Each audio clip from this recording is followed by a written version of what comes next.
So, last night, guns out.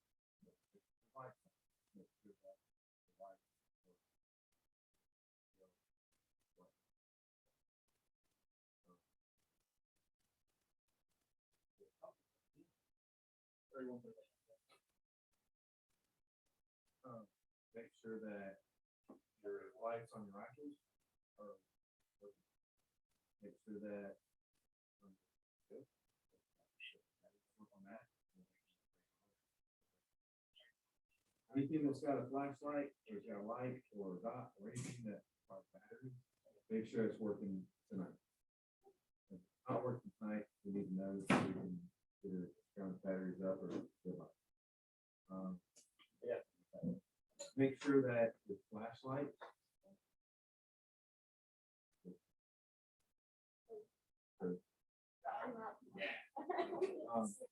I'm telling you, like, don't go out there with your shit on me.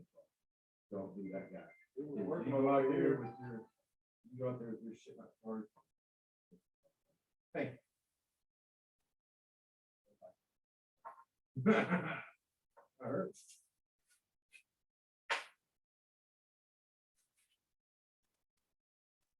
When Jinx did. You should have had her come out there and go and say that.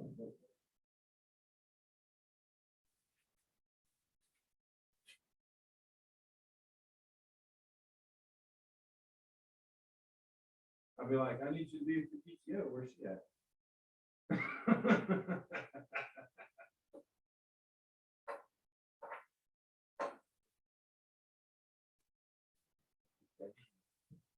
Yeah, he can bring her. Also, yeah, he can bring her. So you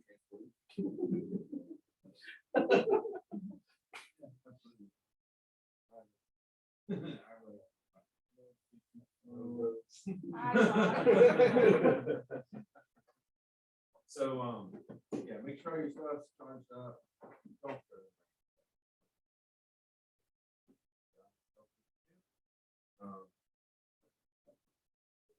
major phone will let you know what happens when it does.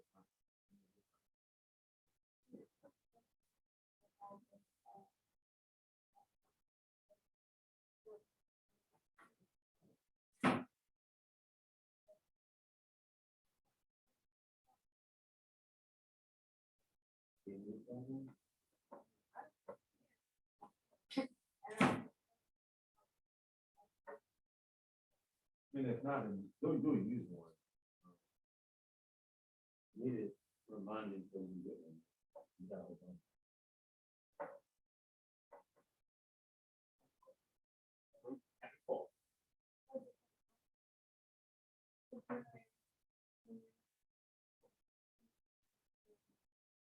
Next time we went out. All right. I just sent him text if he answers.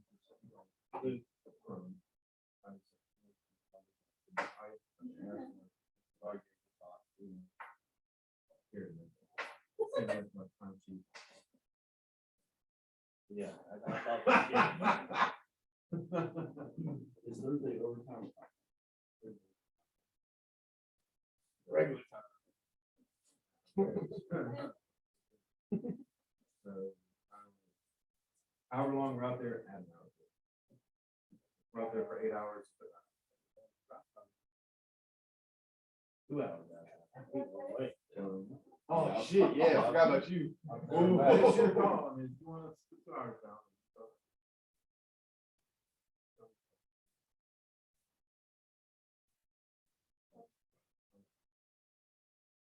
How they're out there.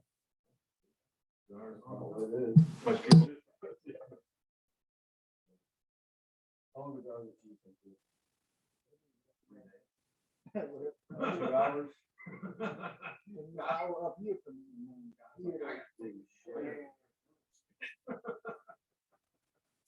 I got this bedroom in the house. All right. I'm not 30 minutes on the range. 2 times a year. Shit, it takes you 20 minutes to get to work. Wait till the summertime. Everybody's proposed.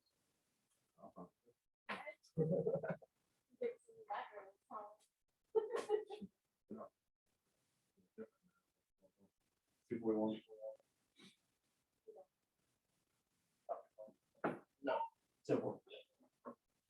You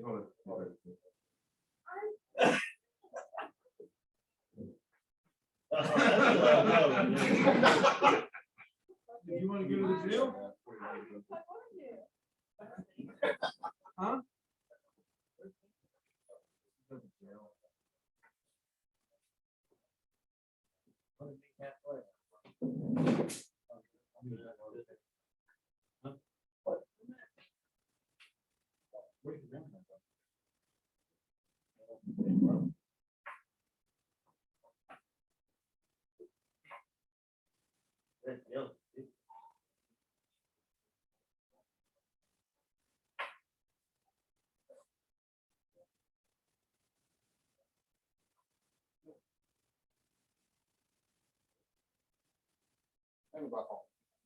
Hey, go and take that transport to Jeff.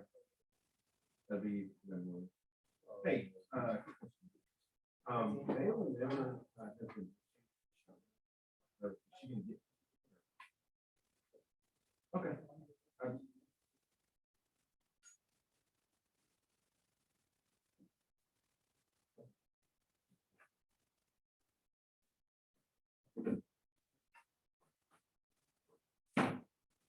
Okay, cool.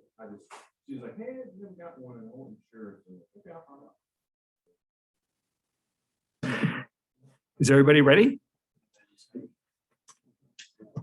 All right. Well, let me first call our meeting to order of the Planning Commission on October 12th, 2021. Before we get started, I just want to acknowledge Paul Leinhardt and his spouse, Kimberly Sargent, who were injured as pedestrians this past weekend up in Chattanooga, attending a planning association conference. So as both of them are involved in doing a lot of great stuff to make for better communities, prayers and thoughts go out to them that they fully recover. And there were others injured as well, a GDOT employee and a couple other people from Georgia. So anyway, keep them in your thoughts. All right. Kirk, introduce yourself. Kirk Anders. And I'm Bob Dallas. Rob Price. Thomas O'Brien. And we have Richard McLeod in the background there. And then we have Madeline Smith over here. Thank you all for being here. And thousands. Are we on TV today? Well, I did say that there are thousands of people in the audience today, so good thing you're watching from home. The next item is we have the minutes of the August 10th, 2021 meeting. I'll move that we accept the minutes. I'll second that. The motion is second. Any further discussion to accept as submitted? Hearing none. All those in favor of the approving the minutes, signify by raising your hand. Opposed? Any abstentions? One abstention. All right, and thank you. And do we have any organizational or procedural items? All right. Unfinished business. Richard, would you want to do it now or in other business? Just comment. Why don't you talk about it briefly now? As you know, we recently addressed the branches and Dunwoody Village, and I think there's been a positive outcome, and I thought it'd be good for us just to get a brief update on that so we can see how our efforts ended up to what I think is a fair agreement. Yeah. So we had taken it to council. I think you all passed it unanimously, I think, wasn't it? Right. So we took it to council. The neighbors showed up. They were angry. They felt like they had been left out of the process. So council tabled it. Then Tom Lambert and Stacy and Artie got together with the neighbors, only the neighbors, and myself. And I just listened, chimed in occasionally. And they heard the neighbors. And they said, you have to come to a resolution on this. Some things they did, some things they did not, but they whittled it down and they came up with these conditions of zoning, which are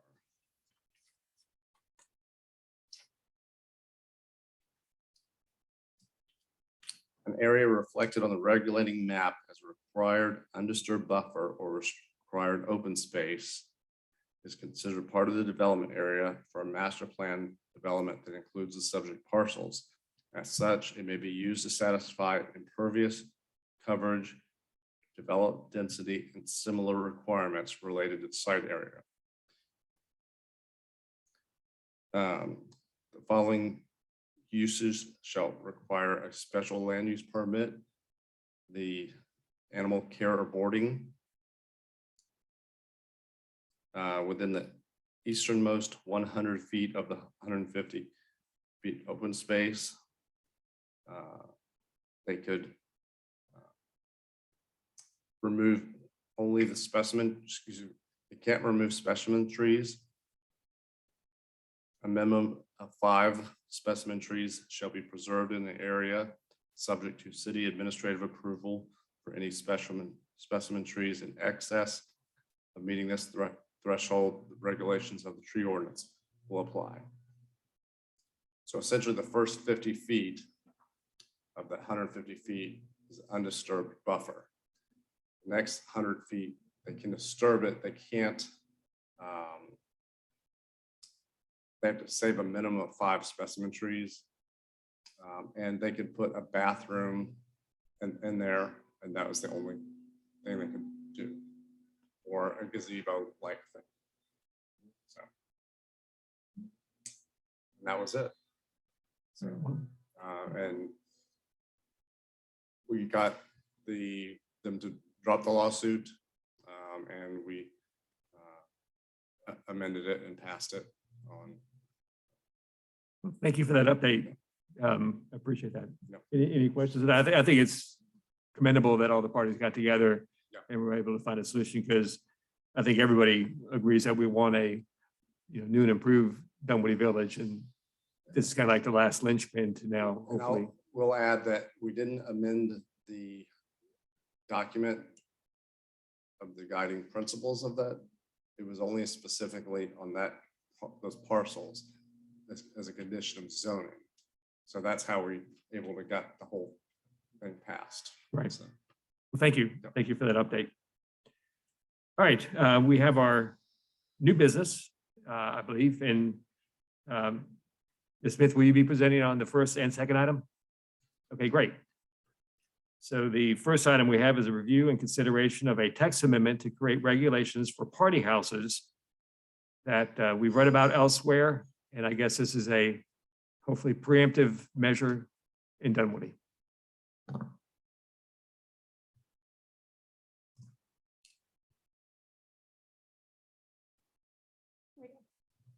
Yes, so the first item on the agenda is text amendment for party houses.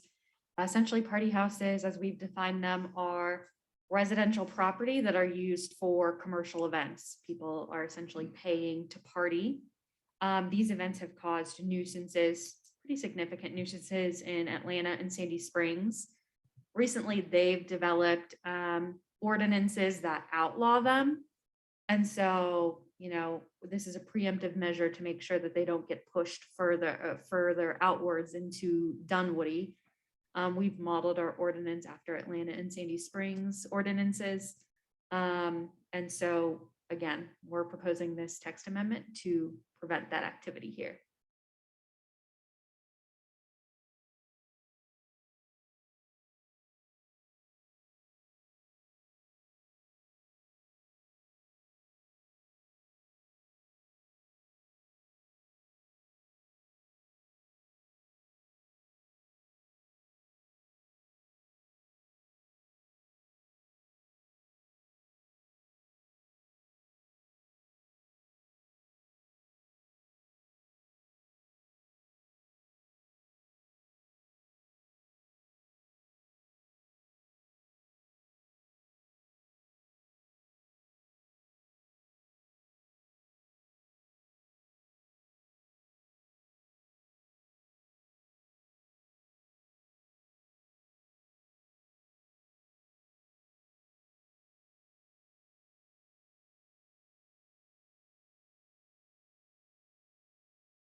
We'll go ahead and open it up for public comment. Anybody speaking in favor? I see nobody in the audience. We'll close that part. Open it up for anybody speaking in opposition. And nobody in the audience, so we'll close that part as well. And I'll turn to my left, Commissioner Bryan. I don't believe I have any questions. Commissioner Bryan. I do have a question. So the way this is worded, if one restaurant owner wants to allow a food truck, that's okay. But what about other restaurant owners in that same area? Are they?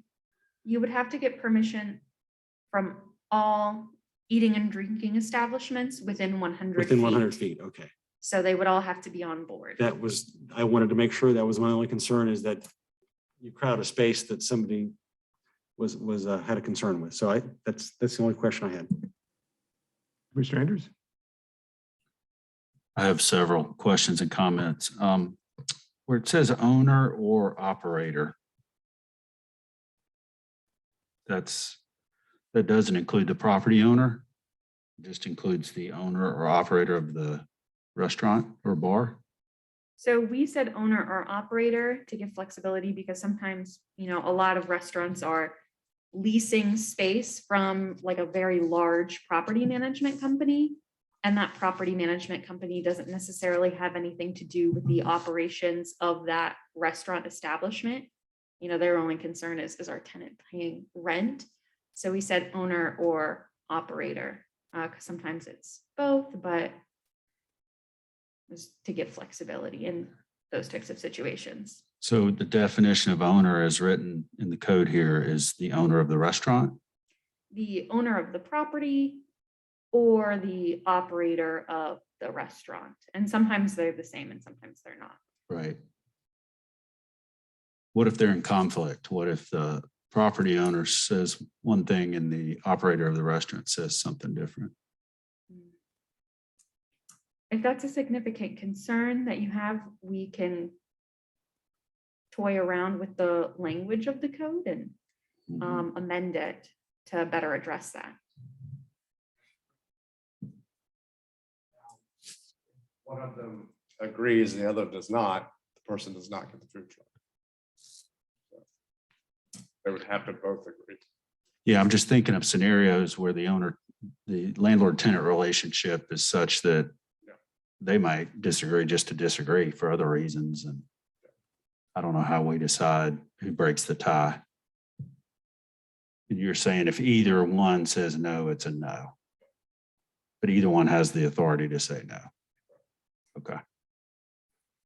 I don't know if we want to get into all this tonight because I'm not sure what these guys are thinking, but when we first, I guess the words codified food trucks in the city of Dunwoody, Bob, that was probably 10 years ago or so. And I was swimming a little upstream at the time, but I was real concerned about fairness with food trucks versus existing operating businesses. And we had some of this discussion with the farmer's market, you know, versus a grocery store and that kind of thing.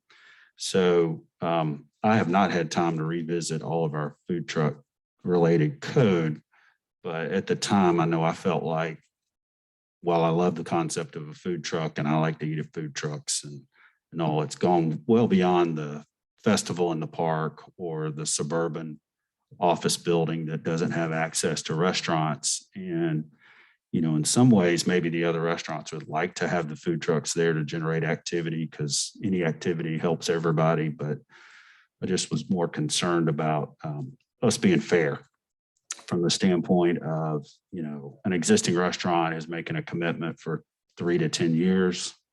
Food truck can just kind of come and go. An existing restaurant is subject to inspections from health. And I don't understand how that works for a food truck, but I assume it's easier. An existing restaurant has to clean out grease traps and maintain HVAC. They're just making a much longer term commitment to our community. So it concerns me a little bit that a food truck can come and go and not have to meet as many requirements. I also don't understand the tax comparison, you know, of what a food truck pays in taxes in our community versus an existing restaurant. So these are some things I remember Bob talking about several years ago, and I'm pretty sure I was outvoted at the time, but these are just some things that are coming back to me. We're going to encroach even more on the existing operators. It sounds like by virtue of this language. So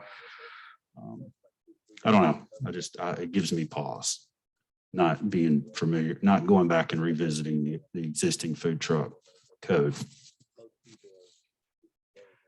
This question, just to clarify, today, if a food truck wanted to operate near one of these restaurants, it can.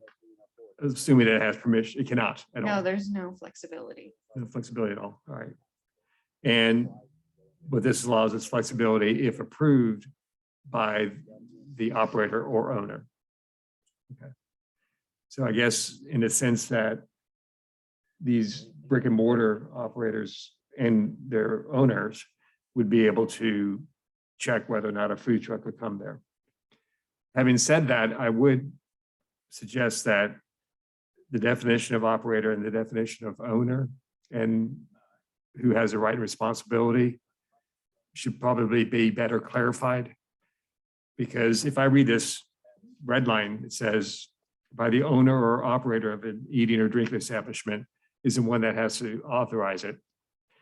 It doesn't say and, or if it just says or, then it doesn't clarify for me your point that if one says yes, one says no, that the no carries the day.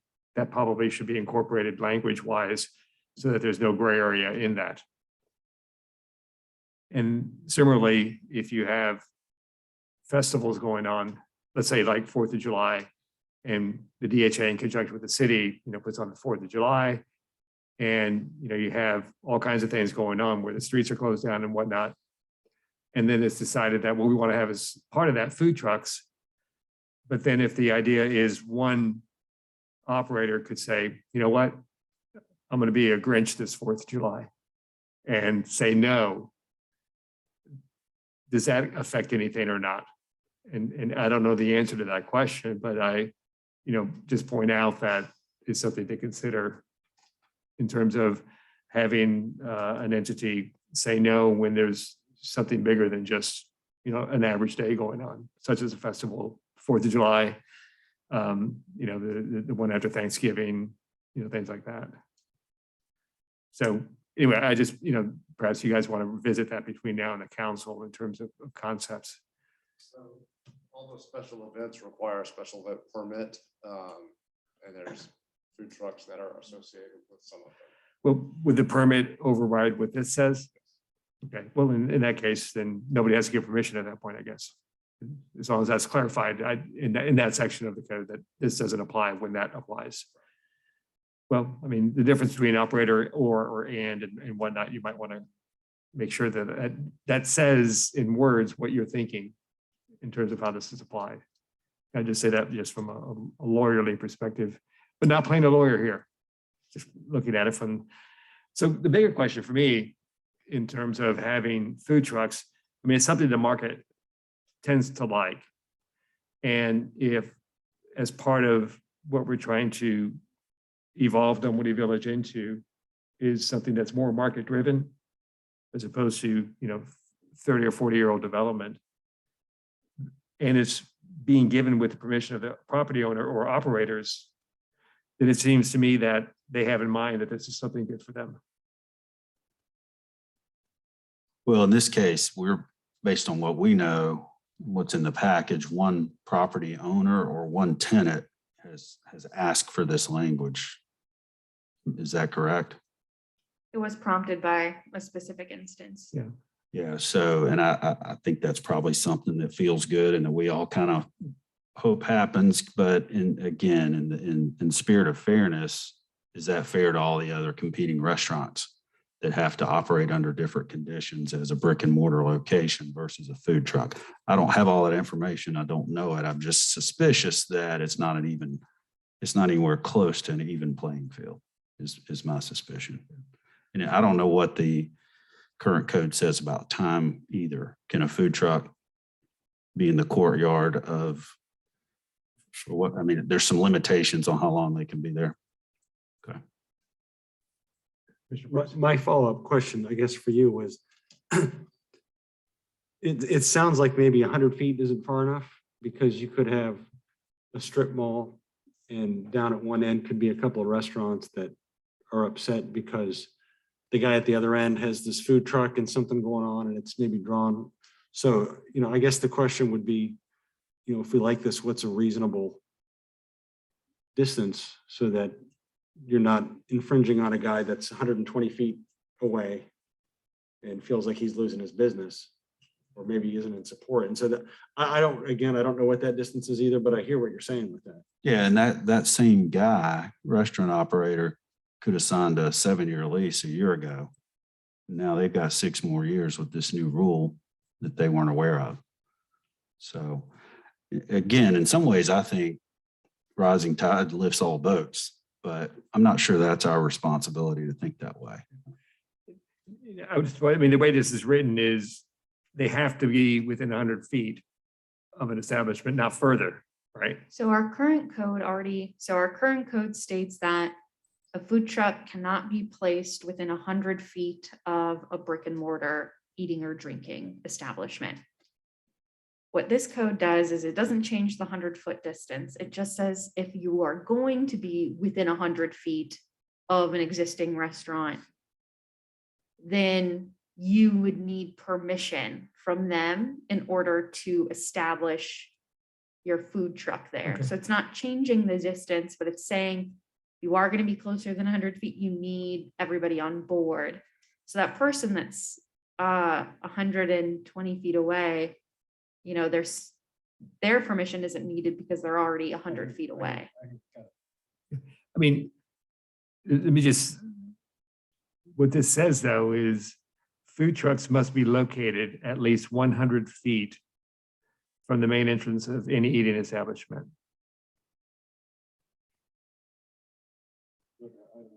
Yeah, and it says unless written permission. Okay, so if you go inside that 100-foot, then you have to have their permission.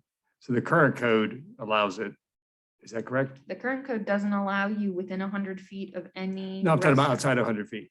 Yeah, but it does allow them outside of the 100 feet. So if you set up your food Okay. truck 120 feet away, 150 So- feet away, it's still allowed. Yeah, so that's what's allowed today. So what this is saying is if a business within 100 feet that serves, restaurant or bar wants a food truck, and quite frankly, it'd be, the ones that are mostly bar-like would like to have a food truck nearby. Bar-like.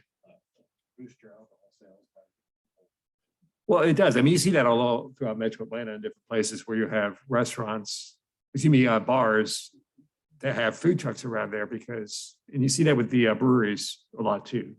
They don't have a restaurant of sorts, so they have the food trucks there while they sell their beer. So for Richard, you may know the answer because I know there's a place in Alpharetta that every time I've walked by there, there's been a food truck in the back. So is that something that would fall under this type code or is that more of a special? So that one started in Woodstock, believe it or not. It's called Truck and Tap. It's a bar, but they have to meet the requirement of so much food sales. So they bring a food truck in, so it's truck and tap, and they use that for food sales. The trucks come in, sell, and then they leave every day. So Is that allowed by standard code or is that a special permit or what's allowing that to happen in that in situation? Woodstock and Alpharetta, they're allowed by right.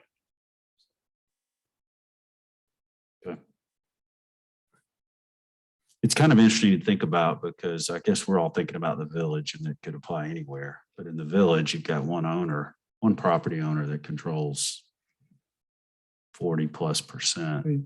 I had an additional concern, and I think I'd like to see it addressed. I almost worry about kind of weaponizing these rules, and I'm kind of arguing in the converse. Let's say we've got a strip mall, and on one end, we've got successful food trucks being implemented, and somebody doesn't like that. So they open up an Auntie Anne's or some small little shop right there within 100 feet and then withhold permission.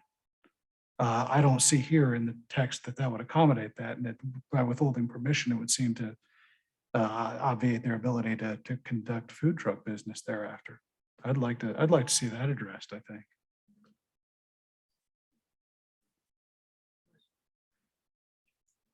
Well, what's the commission's pleasure? Yeah, again, my primary concern is fairness. So I just think that someone who's making a long-term commitment has to meet, these are the things I know to ask. The taxes they pay, the inspections they're subjected to. I don't understand the detail on all that, but it concerns me that it's not anywhere close to fair. So maybe there's some sort of, if we allowed this, maybe there's some sort of compensation or some better understanding of those issues. But I'm probably a no vote at this point if I'm not a deferral, but if it goes forward, I would hope that we'd spend some time trying to better understand what a brick and mortar restaurant's required to do versus a food truck in those areas. We currently do require all the food trucks to register, so they're taxed appropriately.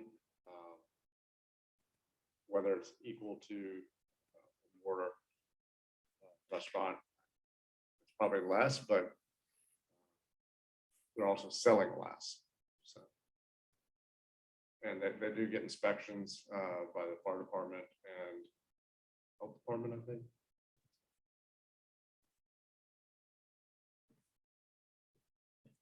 Well, from my perspective, this is opening up a window of place 100 feet. But it's only open by the establishment that's brick and mortar or the owner of the property. And if we hear things right, it has to be both or none, basically. So they're the ones who want this. If it's outside of 100 feet, then they don't have any say of it today. So it really is just opening up a window of space for the group you're concerned about, but because they want it, right? And, the question is going to be along the way that, and it's not just Dunwoody Village, but it's, Georgetown, it's the Williamsburg area, it's, over by Peachtree Corners, that this will probably have the biggest impact. Now, I do know that in perimeter, some of the office buildings will pick a day and they'll have food trucks, even though they may have small shops that serve food in their buildings. They just want to provide that to the tenants as an amenity, I guess. And, just kind of mixing it up. And I dare say if the Grub project ever gets off the ground and they put in their things, they'll have enough office space, even though they'll have out parcels with restaurants, that they'll still want to mix it up. And my advice to Grub would be make sure that with your tenant lease, as owner, you get to override a tenant lease on these questions if one can check the other. That's the other issue we've kind of discovered in this discussion is practically, I don't think any tenant's going to be able to make this decision based on the lease language that they're bound to with their landlord. So ultimately, it's going to be a landlord-driven decision. I don't think the restaurant operator is really going to have a say at the end of the day. So I'm just trying to sort that through my head too. That's just, I'm not saying that's absolute, but I think in most cases, an operator as a tenant is not going to be able to say, I'm okay with this without the landlord saying, okay. Yeah, I mean, if the I don't know landlord what that means is in the context of all this, but anyway. right, the landlord would always have the right to check it. The question is whether the tenant can check the landlord. Something to consider, though. What's your all's pleasure?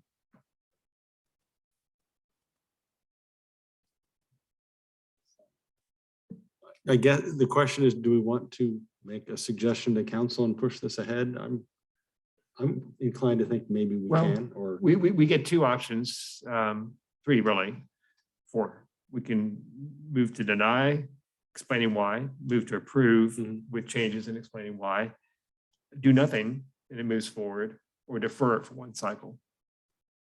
are we going to learn that much more by deferring? I'd be shocked.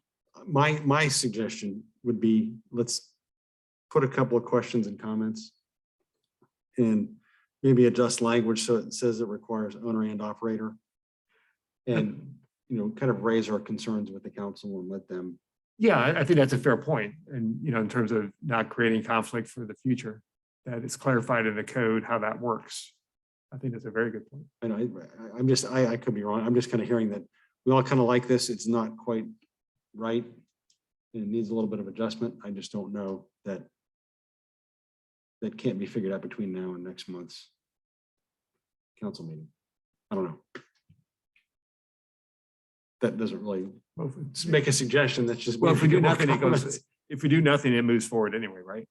Well, and Rob, to your point, I think I'd be comfortable sending this forward with the owner operator differentiator, and I'd like the issue that I raised addressed, which is to say potentially weaponizing a new food establishment against an existing successful food truck situation. I wouldn't care for that. So again, whether we come up with language to smith this and push it through, or we tell them these are issues that we believe need addressing, either way works for me in that regard, but I could get behind an effort that did either one of those things.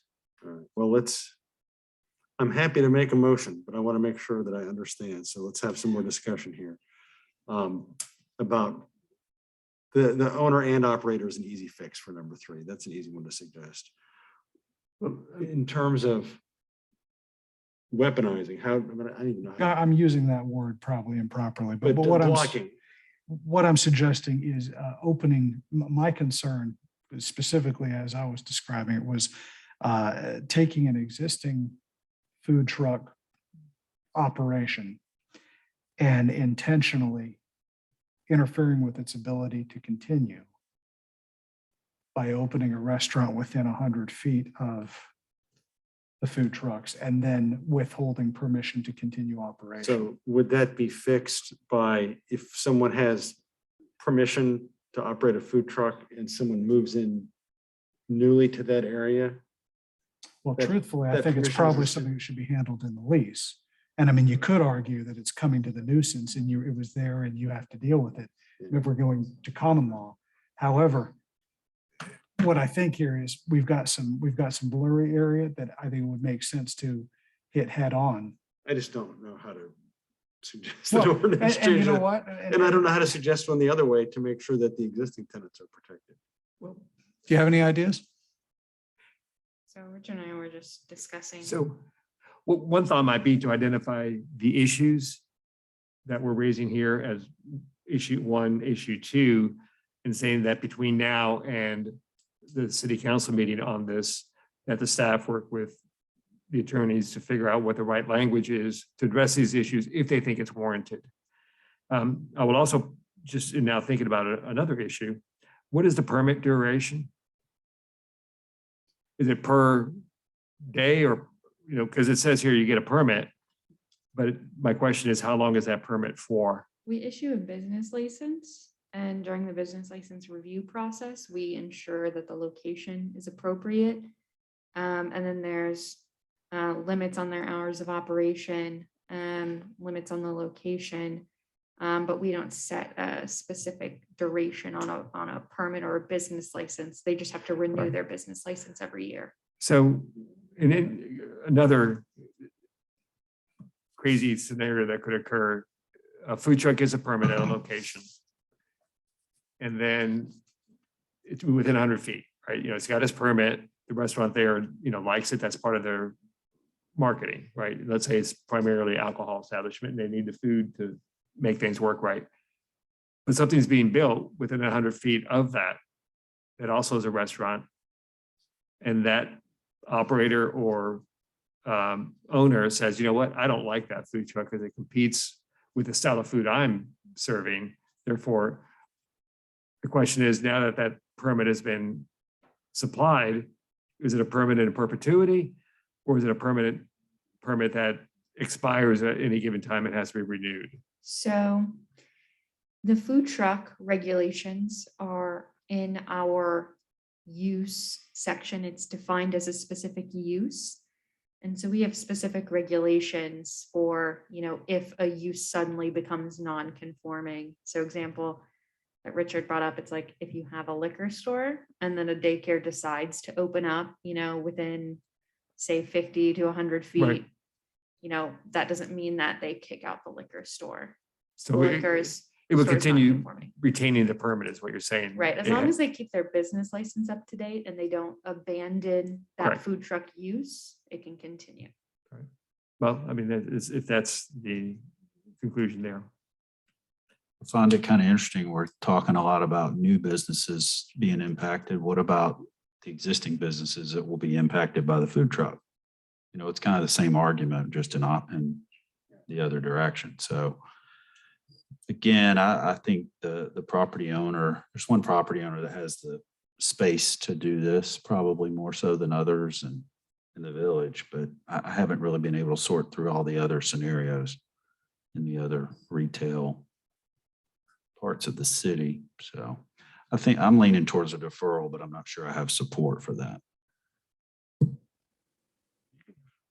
I think we're all pretty wishy-washy on what we want to do here, so I think you could probably Well, I mean, if we defer it, then is there any exigent need for this sooner than later? We would like it sooner rather than later, yes. And this is a new group that's opening up, but will they be opening up I mean, there's a window here, and I understand things have to fall in place before it actually opens, so that's probably part of the issue.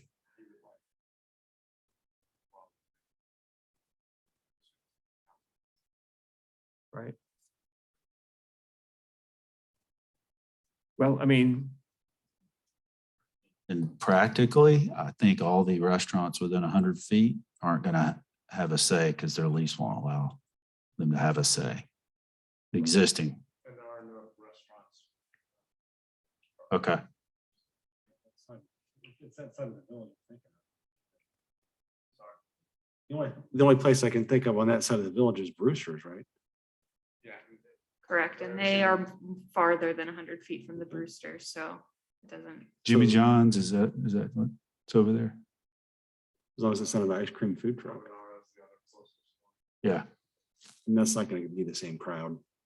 It's a nicer restaurant. Yeah, and they may be happy to have it. I don't know, but I'm not sure that's our. Well, whatever. all right.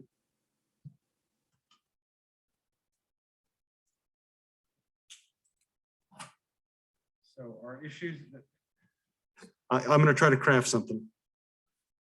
I want to make sure we got all our issues. So one of our issues is that we need to have owner and operator agreement within 100 feet. One is that we need to figure out a way to recognize rights of existing food trucks once they're approved. One is that we need to recognize the rights of existing tenants in the food that might be getting competition from food truck. And then a fourth issue that I heard was permit duration for these operations. And does that need to be a year? Should that be a seasonal thing, a quarterly thing? Or does this become like a semi-permanent? I can see a classic example would be a barbecue shack that all of a sudden they put lattice around the wheels and picnic tables out front, and now it's a restaurant. You see that all over the place in the South. my big smoker With a big smoker. So or propane tank. this is what I will say then. I'm going to recommend that we approve this, but we want to note to council that there are 4 issues that require attention. For the actual ordinance text for section number 3, the text should reflect that the permission be provided, signed, and notarized from both the owner and operator of the property in place. That council be aware that there are issues and concerns from the planning commission for existing trucks that get approval if other businesses move in to those areas that don't like those. That existing businesses be considered because you are potentially adding an unfair competition to them. And that a shorter permit cycle be considered rather than just the 1-year business license renewal, especially since this is brand new, to allow for some flexibility for implementation. So that is my proposal to the planning commission. There's a motion. Is there a second? I would second that. Well, I think that makes sense. We're giving thoughts that we've raised in our conversation today with approving the overall concept, understanding the market-driven need for that. Any more further discussion?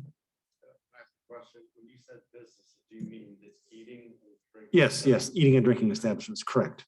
Thank you for that clarification. Right. I mean, I think long and short of it is the sensitivity to the brick and mortar that's here. And, you know, the good disruption, not the bad disruption that food trucks can bring, right? You know, it's kind of like anything, you want the right, not the wrong. So, all right, any further? I think that having a shorter duration gives you some of that protection, because then you can say, if for example, it's quarterly, hey, we tried it for 3 months, it's really cutting into our bottom line. You know, it gives you some more flexibility to make a correction, I think. Just a thought. So anyway. Fair enough. All right, any further discussion? All right, all those in favor signify by raising your hand. All those opposed? It carries 3-1.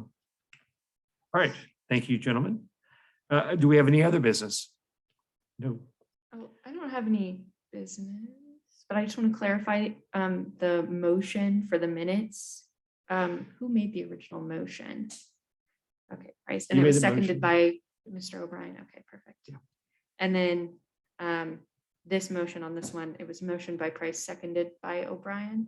Right, Okay, the 3 of us voted yes, right, and Mr. one Anders. voted no. You're asking for the first motion?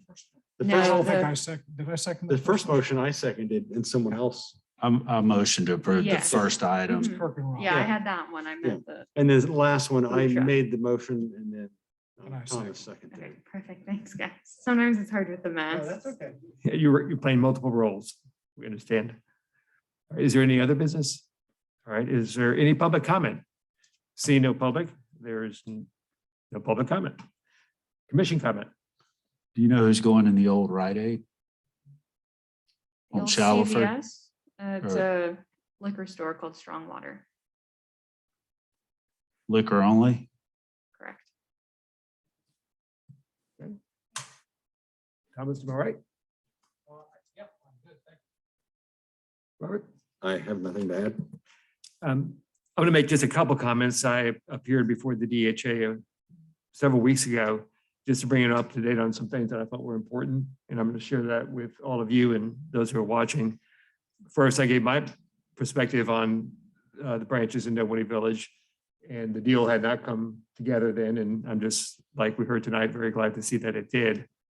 But there are 3 other issues that I think are important that the citizens and people who live in Dunwoody should, keep their eye on. One is redistricting. We hear about it from congressional districts or state legislative districts, but the city at some point will also have to redistrict its city council seats.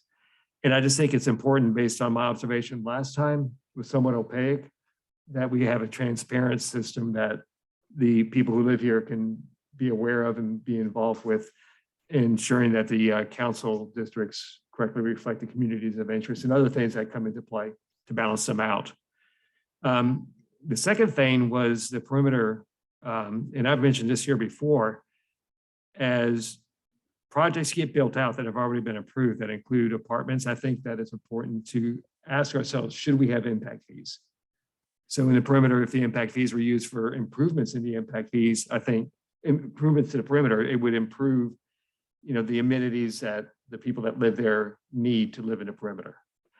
Secondly, is to consider for the perimeter a service fee for the district in its entirety. It's akin to what Cobb did with Truist Park, because then it could fund transportation alternatives. I mean, one of the questions that always perennially comes up, does it make sense for every single one of the major office buildings to have their own shuttle service to the several MARTA stations in the area?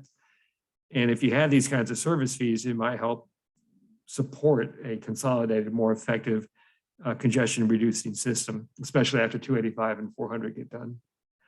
And then the fourth one I've mentioned before, and I just see our neighboring cities addressing this.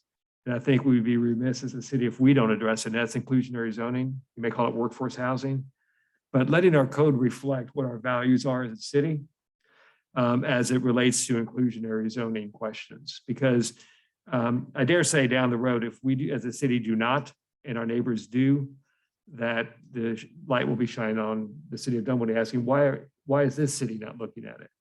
And I think it's just the right thing to do as a city. And let's, the city council, the staff and the people of Dunwoody come together and answer the question, what's good for Dunwoody? I'm not suggesting what the right answer is. I'm just saying it's a conversation that would make sense for Dunwoody. And I know that the staff has brought it to the attention of the city council in the past at its work sessions.